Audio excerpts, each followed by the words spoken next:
அடுத்தது 20ஆம் தேதி பிறந்திருப்பாங்க. இவர்கள் காசை சேமிப்பதற்கு, பணத்தை சேமிப்பதற்கு கஷ்டப்படுறாங்க. சந்திரனுக்கு எதுவா எடுத்துக்கிறோம். பொருளாதாரத்தை சேமிக்கிறதுக்குள்ள போதும் போதும்னு ஆயிடும். ஒண்ணு மாமியாவோ அம்மாவோ பேசி கொள்ளுவாங்க, இல்லைன்னா பேசாம கொள்ளுவாங்க. இவர்களுக்கு மனக்குழப்பம் தீராது. சளி, அலர்ஜி, வீசிங் இந்த தொந்தரவுனால பாதிக்கப்படுவாங்க. ஊர் மாறி இடம் மாறி வாழ்பவர்களை குறிக்கிறது. ஊர் மாறி இடம் மாறி படிப்பவர்களை குறிக்கிறது. சின்ன வயசுலயே ட்ரீட்மெண்ட் எடுத்தேன், கொஞ்சம் போராட்டமா இருந்துச்சு அப்படின்னு சொல்றது 20ஆம் தேதி குறிக்கும். இது சந்திரனாவும் கேதுவாவும் இணைஞ்சது. இவங்களுக்கு பாத்தீங்கன்னா மனக்குழப்பம் இருந்துகிட்டே இருக்கு. டிசிஷனே எடுக்க மாட்டாங்க. அடுத்தவங்களுக்கு வழி சொல்லிடுவாங்க. இவங்களுக்காக போய் ஒரு டீ கூட சாப்பிட முடியாது. மனசை போட்டு உலுக்கிக்கிட்டே இருக்கும். இந்த 20 இந்த 29ஆம் தேதி பிறந்தவங்க பாத்தீங்க, வேல்யூபிளான சொத்துக்கள் வச்சிருப்பாங்க. சும்மா ஒரு கிரவுண்ட், அரை கிரவுண்ட் இருந்தாலே போதும்.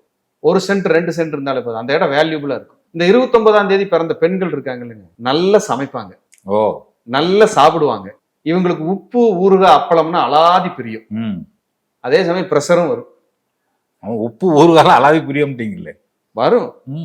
ஒரு பாட்டில் ஊறுகாய் கொடுத்து இட்லி கொடுத்துட்டீங்கன்னா சட்னி சாம்பார் எல்லாம் வேண்டாம், ஊறுகாயே போதும்பா, நல்லா இருக்குன்ட்டுருவாங்க, நல்லா சூப்பரா இருக்குன்ட்டுருவாங்க. இந்த 29ஆம் தேதிக்கு இது பொருந்தும். டென்ஷன், படபடப்பு, பதட்டம்.